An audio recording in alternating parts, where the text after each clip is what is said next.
Christmas week deserves more than just twinkle lights and to-do lists. It deserves a reset on how we show up for our people. For this holiday replay, I'm bringing back my conversation with Billie Wright, a chief people officer who actually lives what she leads. This one is your reminder that legacy isn't built in grand gestures. It's built one relationship at a time. So whether you're wrapping gifts on the road or sneaking a quiet moment by the tree, let Billy's story nudge you to slow down, see your people, and lead with both courage and care. This is the Cultivate Experience. Welcome, relational leaders and listeners. This is Cultivate, your podcast destination where we celebrate thriving relational leaders and encourage each other along the influence journey. I am Wendy F. Adams, your host and strategic guide. I believe work shouldn't be a four-letter word, but should inspire, challenge, and fulfill. Through a high challenge and high support model, we will explore the recipe for relational leadership that drives meaningful change. After all, as leaders, we're either driving progress or we're driving the problem. So let's grow together. Well, welcome to a fresh episode of Cultivate. Today, we have an absolute powerhouse in the world of people and purpose. Billie Wright, Chief People Officer at the Recycling Partnership, is in the house. Billie, we are thrilled to have you here for the Cultivate Experience. Wendy, I am so glad to be here. I'm truly honored and humbled by the invitation as well. And so I look forward to diving into this conversation and talk about all things leadership. Well, I can barely stay in the seat is what I'm telling you. And I just know, like every great conversation, Billie, our time together is just going to fly by. So we're going to dive right in. I want you to tell us, you and I have had an opportunity in the green room, but to tell the listeners about your role and how the Recycling Partnership is making a real impact in the communities across the country. Sure. So I am the Chief People Officer at the Recycling Partnership. I've only been there a short time, but I always tell my colleagues I feel like I've been there a year and a day because it's just so welcoming and just fit right in. We are a nonprofit organization, woman founded, woman led, small organization, only roughly about 90 employees spread out across the United States, to include one international employee over in the Netherlands. But we are a small but mighty group. And with the Recycling Partnership, what we like to say that we do is that we like to help communities educate and aware around policy making in this space, in recycling space, helping companies and communities as well as policymakers to help build and establish policy in this space. But at the end of the day, Wendy, what we're really about is making sure that we leave this planet a better place through recycling, through education and awareness. And I'll tell you my own personal story later about recycling and my experience with it coming from the South and moving to the Pacific Northwest. But that's what we're all about at the Recycling Partnership. We are really about communities, about making sure that we help pass policy in terms of how we helped people really understand and become educated and aware around the importance of recycling. And I love that. I love that there is Mhm. that emphasis and really cornerstone of educating, because I Mhm. think we all have our idea of what it means to recycle or Mhm. not, why people Mhm. do and feel Mhm. like they're over the top with, so to educate what, why do we actually do this? Why is it important? I Mhm. love that in our conversation, as we stepped into this space, you Mhm. described your entry into Mhm. human resources as a happy Yeah. accident. I love it. Can you take us back to that moment? What led you to really embrace this HR calling? Mhm. You're going to take me back to when I was 12, Wendy. Come on. Come on. So as you and I discussed in the green room earlier, it was truly a happy accident. My whole Mm, career prior to then, I would even call it a career. I would call it just working jobs. I was a chief executive assistant to hospital CEOs, to chiefs of surgery, to chiefs of neurology. I was always working in the medical field, but as an executive assistant. And when my husband and I, when we were stationed here in Killeen, Texas, I worked at a hospital that had an executive VP of HR who happened to be a Black woman. Mhm. Never seen one of those before in my entire job searching career mode because at that particular time, those roles were really reserved for white men. Very Mhm. few women held those leadership roles in HR back then. They were very much administrative. And she just kept after me for 9 months. The woman was Woo. relentless to come and work for her to be an HR assistant. Now, you see where I'm going with this. Chief executive assistant, just an HR assistant, is in, and, so it was a peg or two down, Mhm. gone were my position of power because I really was the gatekeeper to the calendar Yes. for all things related to the CEO or chief of surgery. And taking that role also required that I take a $2 an hour pay cut. Best $2 an hour pay cut I ever took. I went to HR as an HR assistant and learned everything that I could learn in HR from this lady. She just saw something in me that I did not see in myself. And as I stated to you earlier, I never really thought of a job as a career. I never really Mhm. thought to look for a career. I always looked for a job. But this That's gave me right. space to form a career. And so it was a very happy accident. So fast forward 25 years or so later, I'm still in it. And I've been starting as an HR assistant, and now here I am as a chief people officer of a company spread across these United States. And I love that. I love how you can see that the accident as being something is such a positive, and Hmm. making that transition from I'm just not going to do a job. This is a Yeah. career. I didn't see that coming, but you just kept stepping forward Hmm. into it. But you had to have somebody who Hmm. saw that and call you up Yeah. into. Yeah. You've built a leadership philosophy that I say is rooted Hmm. in servant leadership, Hmm. and lasting impact. So not just for here for today. How did your personal experiences really shape this leadership style that you have? So I am the daughter of a daughter of a daughter who was raised in a Southern Baptist church. And, and coming from that background where my dad was the head deacon at our church, my grandmother's grandfather, who was a slave, helped build our family church, there's Mm, always this sense of community and giving back. Up until the day my mom passed away, she was serving others in the disability community, in the disabled community. And so when people talk about servant leadership, there's always these styles. You have a coaching style. What kind of style do you have when you have that? But it's the philosophy that really is near and dear and core to me, and that is around mhm, servant leadership. And for me, servant leadership, my faith is my number one core value. It is very much biblically based. And servant leadership is not in the sense of, I got to go out and serve others and not lead. It's knowing when to serve, how to mm, serve. Do you serve people from the rear, from the side, from the back, from the front? How do you serve others in a way that also lifts them up? It's not just about you. It's not just about the work. It's about the people in which you serve. And if you serve people in the right way from a leadership perspective, everything else comes into play because it all boils down to how you treat people. And servant leadership is a huge part of that, and making sure that you understand that. I hate it when people throw out the phrase, I'm a servant leadership leader, and can't really explain it because it is not just about serving others and not doing your job. It's about being of service to others and how you can lift those other people up. How do you lift others up? I Yeah. love that. I mean, that speaks into your why, which is going to Hmm. directly translate into your influence, your leadership, Hmm. right? Hmm. And it's walking that talk, not just throwing out a Hmm. phrase. And so I have to believe that in your career, which we know it spans, your bio Hmm. tells us multiple industries from human resources to operations, executive leadership.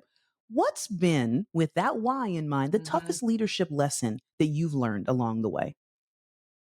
Oh my gosh, the toughest leadership lesson, it has to be around setting expectations. Now, I laugh because I'm a high performer. No joke. I am there and then some, and my son is cut from the cloth. Love it. I am I'm all the way up, as they say. I'm turned up every day. And so the toughest leadership lesson I had to learn is that the expectations that I set for myself, I should not make those the same expectations for others. Mm. And when I started out in leadership, because I had so many high expectations for myself, I set those for others without recognizing that I need to sometimes meet people where they are to help rise them. That's that servant leadership piece. Yes. But, I had to learn that. I had to grow into that because I made a lot of mistakes along the way with that one. Not even gonna lie to you about that one, Wendy. And so, now I sit back and I really ask people, what is it that you want to do? Where do you want to grow? How can I help support you? Because even if it's not at the top of the mountain, if it's just up the path around the bend and just laying flat right there, I'm good with that because that's where I need to meet you. And you said, Billy, this is where I'm good at. And not placing my high expectations that I Mm. set for myself onto others. And Wendy, that was a hard lesson I had to learn. And I'm Hmm. sure that it was. You only knew your Hmm. one way, right? Yeah. But what I'm hearing in there is humility came into play. Oh, wait, Mhm. Mhm. I don't know everybody's path, meeting them Mhm. where they are, but Mhm. I still hear a calling up because Yeah. there's that calling up and calling out. Sometimes folks don't Mhm. see Yeah. their own potential, but you still had to meet them where they Mhm. currently were. You know, Mhm. in your role, you Yeah. sit at a crossroads. You sit in an intersection of people, purpose, and sustainability. So Mhm. I'm curious, how do you create that culture where people feel connected to the mission of the Mhm. organization? They where do they get their why and the mission's why and bringing that Mhm. together? What's your role in that? Mhm. So, Wendy, I think this is where a lot of leaders get it wrong because they're always about the business. You Mm, can't do the business without the people. mm, And in order to bring the people along to support the why of the mission and why we do the work that we do, it starts with behaviors for one, how are we modeling behaviors, but also to how are you building those relationships? If people don't trust you, they will not follow you, no matter what it is. You can write a million things that sound good and look good on a sheet of paper, put it on your website, get notebooks printed on it, slap it on a wall. You can do all of that stuff, but if the people say, no, I don't see myself in that, they're not going to support it. So all you have are words on a sheet of paper and people are just showing up to get a paycheck. And so, and they're not going to stay for that because they can't see themselves in it and to support the mission.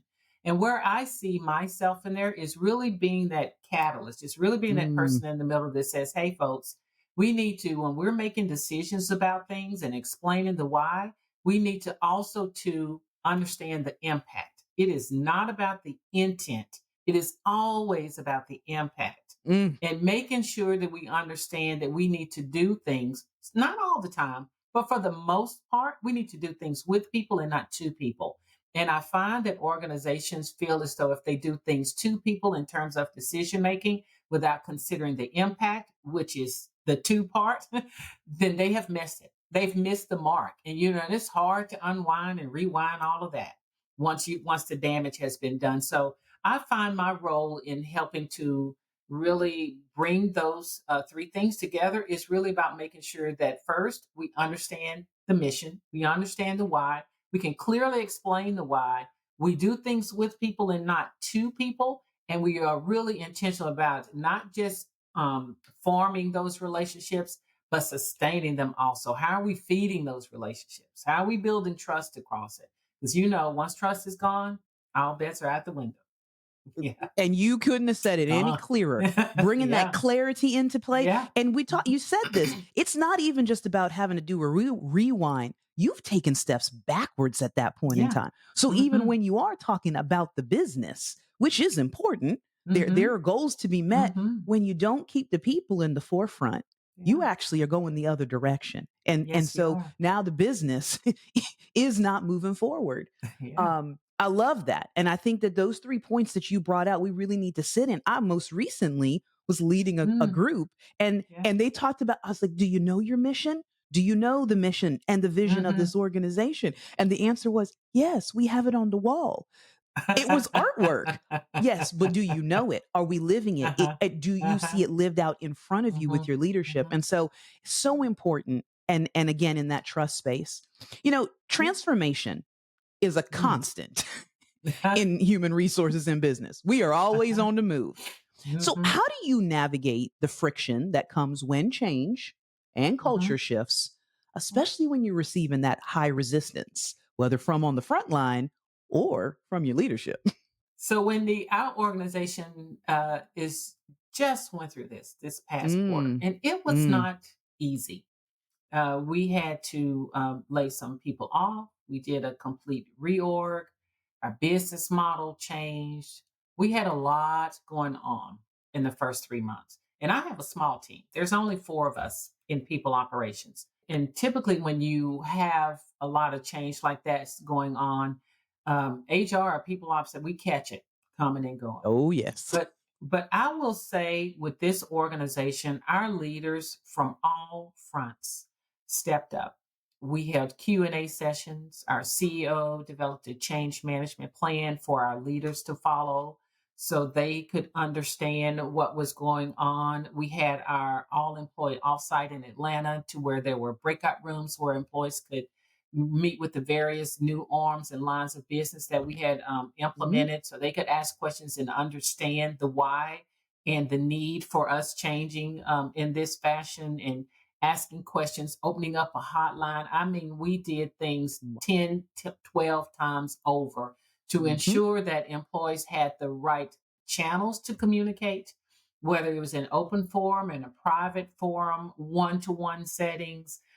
We did more than I think most organizations would to allow employees the opportunity and space to just be, as I like to call it. Because one thing I know for certain, change is all around it. It's going to happen. That's right. And Mhm. what got us here won't get us there. And if we're Woo! not getting better, we're getting left behind. And when we get left behind, we're out of the game. And That's so it. you have to make sure that when we're talking about as much change as we went through, that we clearly explain the why. Now, did we have resistance? Absolutely. We still have resistance today because sometimes, when you're going through change like this, my best friend may no longer be on my team. So we don't Mm, share the work that we share. Or I don't clearly understand what my role looks like. I used to do widget A yesterday, and now they're saying I got mm. to do widgets B and C. I don't like widgets B and C. I see what they do. So, you're going to have resistance. It's really about how do you still allow the space for people to grow when you have that resistance, and how do you manage and mitigate it? You're never going to get 100% of the people 100% of the time to go along with everything. You're never going to have a kumbaya organization, no matter how large or small. But I will say that our organization, we managed through these very trying times and through these trying waters with grace, with humility, with understanding, and more importantly, Wendy, with kindness. I think that Mm. was more important than anything, that being kind. And you and I both know there's a difference between being kind and nice. Nice is let me Come hold the on. door for you. Kind is from the heart. And we Right. did that. And I truly believe that our employees feel very much what I like to say warm, wanted, and welcomed. Even Ooh, I after love it. we've gone through this very, very trying time. So I hope I answered your question in a very roundabout way, but you You get that did. transformation is all around us. It's really I picked this up somewhere in my travels, in my training travels. I had an instructor that said, when change comes around, it's like an equation. It's this E plus R equals O. The event happens, plus how you respond or react to it determines the outcome. And the Outcome. only part of Mm. that equation that you can control is the R. You can't control anything else. The event's going to be what it's going to be, but how you respond and react to it will determine your outcome because the outcome for the Mhm. organization is going to be what it intended it to be. But it's really that R part, and that's the change piece of it. And understanding people go through change very differently. It's that transition piece we have to help people move out of. And Yes. so it's interesting that you just asked that question. We're coming out on the tail end of all of this, but we made it. We Well, made it through. and Still, yeah. you made it you created a space and you said it Mhm. for people to be able to be seen and heard and to be able to Mhm. communicate. It was never the Mhm. intent that you were going to have 100% buy-in, because Mhm. if any leader believes that that is the goal, Oh, well, yeah. you have fooled yourself. But have you created a place and a space where Mhm. everyone can have their voice be heard and Exactly. recognize that it is clear Mhm. where we are going? There may be, I'm speaking to HR, an opportunity for someone to self select. This Mhm. is not Mhm. where I need to Mhm. be any longer. And that Mhm. is okay Mhm. if we have done all that we can, like you said, Mhm. to speak into Mhm. have the most positive response. I love that equation. I Mhm. think that Yeah. we all need to write that down. I love Mhm. equations that Mhm. don't involve numbers. It's good. And Wendy, I have to tell you, I'm glad that you pointed out the self-selection piece. I used to have an old boss, and he used to say, when you're going through change, you change people or change people. And he meant through the self-selection piece, people That's will right. change and just self-select out, or you change their habit of thinking around the thing that you're implementing.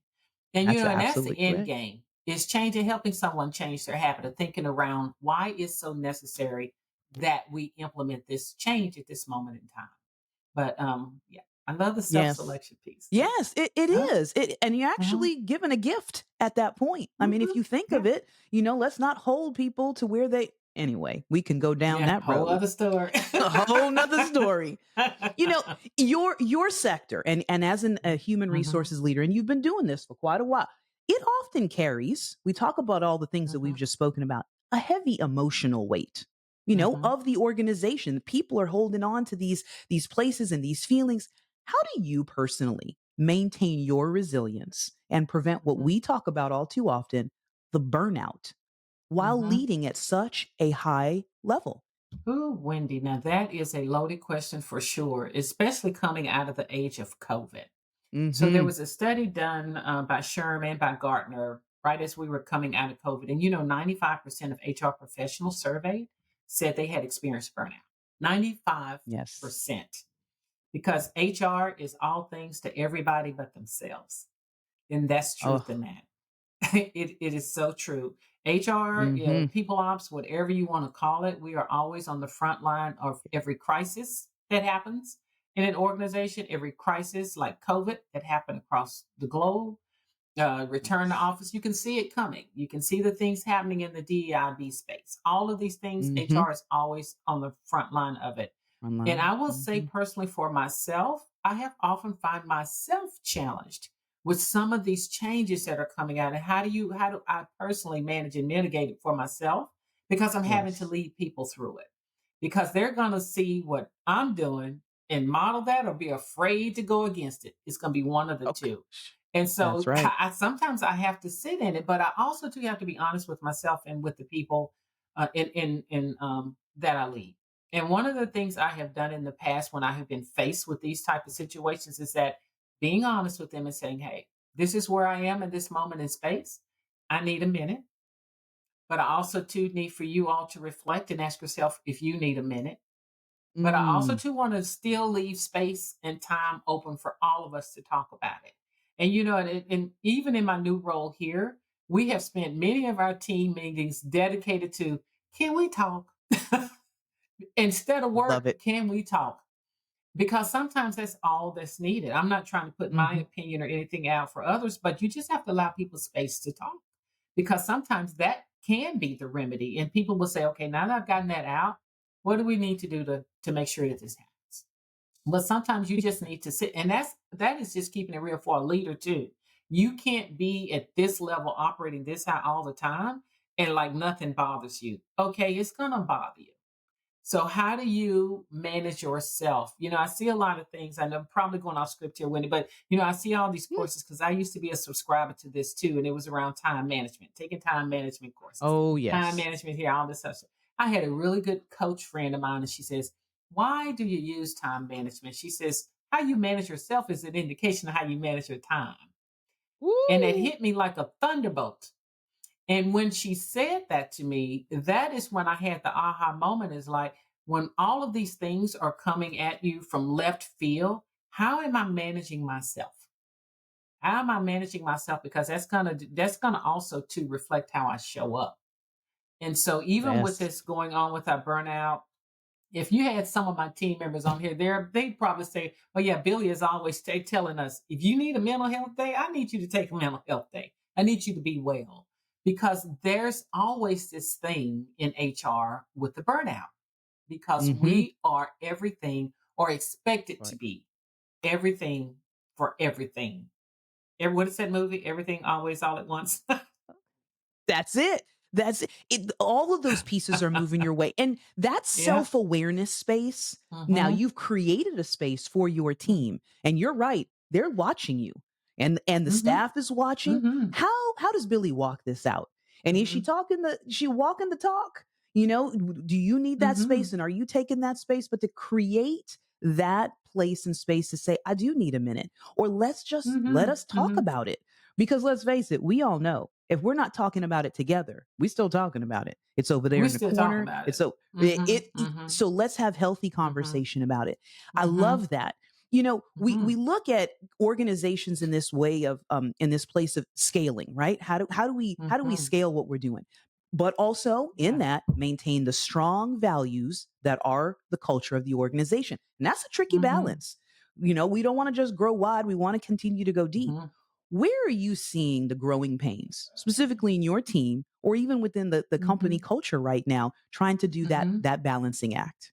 I would say with us right now, just even on our small and mighty team, our growing pains right now is really around a lot of the executive orders that are coming out of this administration right now. Mhm, mhm, We are having mhm. to stretch ourselves because we are a nonprofit. And, and a Yes. lot of the things and work that we do, some of the executive orders can impact that. And those are really hard things for us right now to mitigate. We have a lot of the state laws that are changing because of the administration that are impacting HR, not just in DEIB, but also too in Yes. family paid medical leave.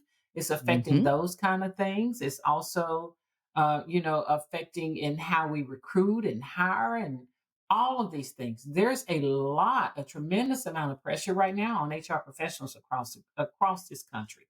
There just are. I've managed a team as large as 65. It would have been the same in a union environment. Yes. Would have been the same. Yes. And then here we are in a team, and there's four of us that includes me, and it's still the same. And so you're having to figure out how do you manage all of this, staying within the confines now of these restrictions and still do Mhm. your best work and not compromise your level of integrity along And the way. there goes the challenge, right? Because Mm. you cannot Yeah. lose yourself as a Mm-hmm. leader and those individuals Mm-hmm. and represent. You can't lose yourself in the midst of this to keep that Mm-hmm. balance in it, Mm-hmm. to keep those things in balance. Um, Mm-hmm. I, I Yeah. can appreciate, and I really, I applaud you to step into that space and to speak that out. I know that right now, where we are in our world and Mm-hmm. space, people are holding tight. These are the realities that are Yeah. in front of us. These changes are happening wherever we may personally feel and sit with them. Mm-hmm. They are in front of us. And as leaders, how we walk that out, how we create space for those Mm-hmm. conversations for people to speak about being uncomfortable, that's going to speak about how we walk through. We're not getting around it. Mm-hmm. How do we make our way through this space? Because it is Mm-hmm. it's an evolving nature of the work that we're doing, the careers that we're Mm-hmm. in. You know, Yeah, you it said is. something about people and even retaining, like let's step into Mm-hmm. that space. Retaining the top talent is a challenge across Mm-hmm. all industries, right? We are Mm-hmm. seeing that through COVID, with the administrative changes. People are just at a point where they're like, I don't have to do something that I don't feel Mm-hmm. comfortable in. Mm-hmm. What strategies, your space here hasn't been that long, but what Mhm. strategies across your career have worked well for you when you start to see those gaps in losing that top talent? How do you mitigate that space? Fortunately for us, I guess I should knock wood somewhere. We do not have a retention problem at my organization. Hallelujah. Praise all the saints because we don't. But I will tell you, in past organizations where the turnover rate has been high, um, we have not, the organization HR managers, there's a lot across the board that can be said. Mm. We did not manage it appropriately. I love anything around culture transformation. I love to Yes. see a culture transform. It's just you can see it just bloom like spring right in front of your eye. Ooh, You just right yes. in front of you when it is done well and when it is done right. But when it is done poorly, you will see them die on the vine and then they're out the door. Mhm, And one of the mhm. things that I've seen in past organizations when we're talking about retention and seeing good talent walk out the door is because we did not pay attention to them on the front end. We did not understand and exactly what any issues they may have been bringing up, things we overlooked. We didn't notice if people were becoming disengaged. And so, like you, Wendy, I'm a coach, and so I read body language a lot.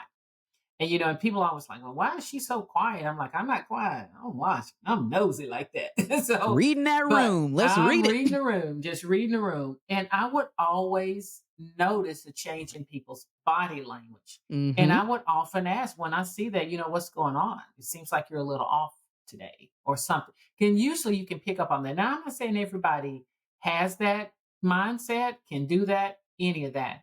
But those are some indicators when you see your most productive employees going silent. You should wake up. Mhm. You've got to pay attention to that because by the time they walk out the door, throwing a bag of money at them, it's just not going to do it. They're eventually going to leave because you're not going to Too late. change. That's It's right. It's too too late. late. So where we are now at the recycling partnership, we had an exit interview process, but we implemented too a stay interview process. So we just started that this quarter, and I'm so happy that we're doing that because once they walk out the doors, what's that's gone. I mean, yeah, they left us with feedback on that, but these issues were going over their tenure here, which things we should have addressed. But we want to know right now what's making you Mhm. stay, what's keeping you here, and what would make you leave.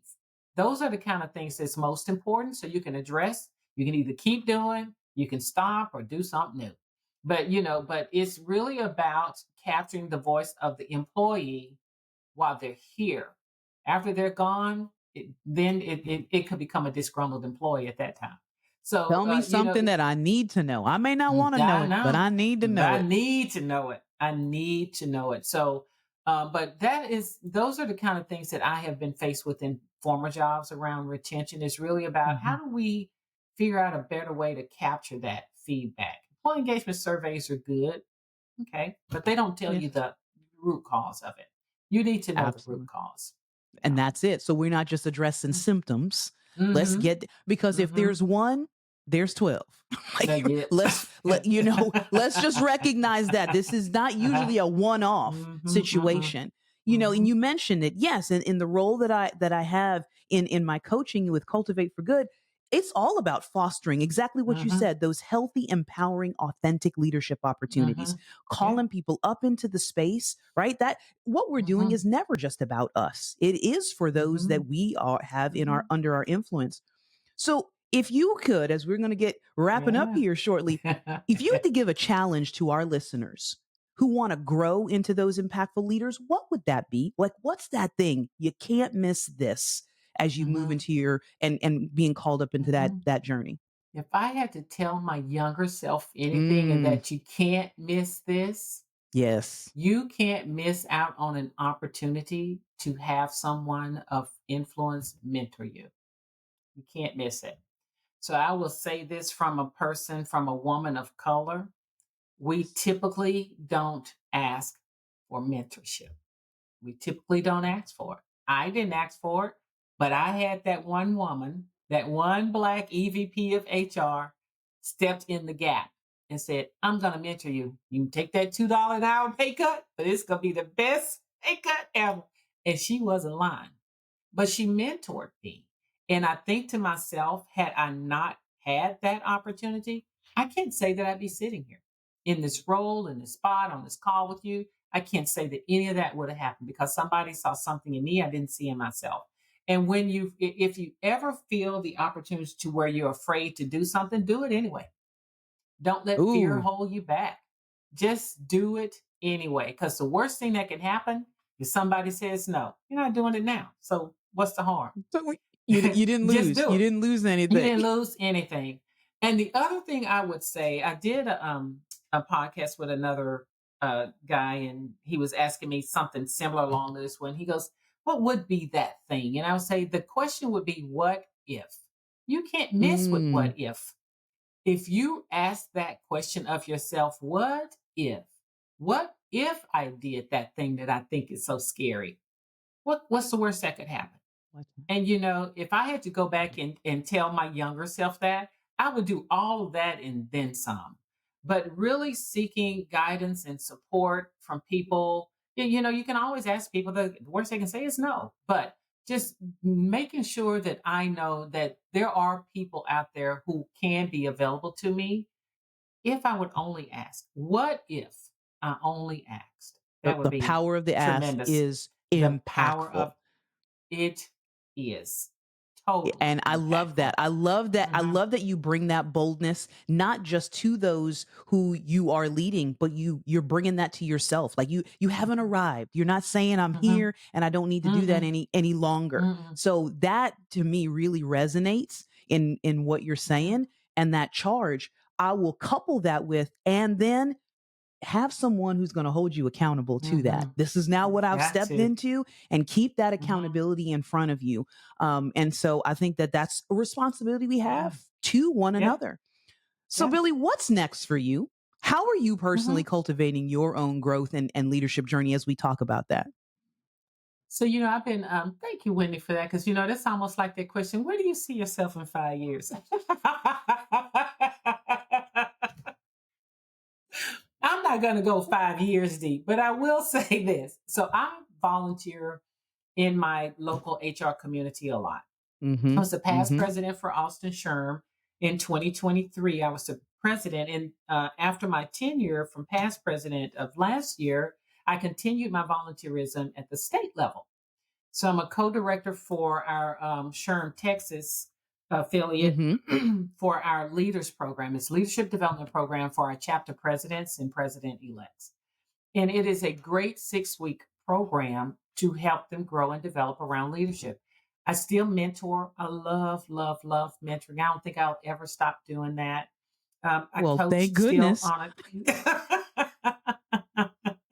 We'd all be I missing do. out, Billy. We'd all be missing out.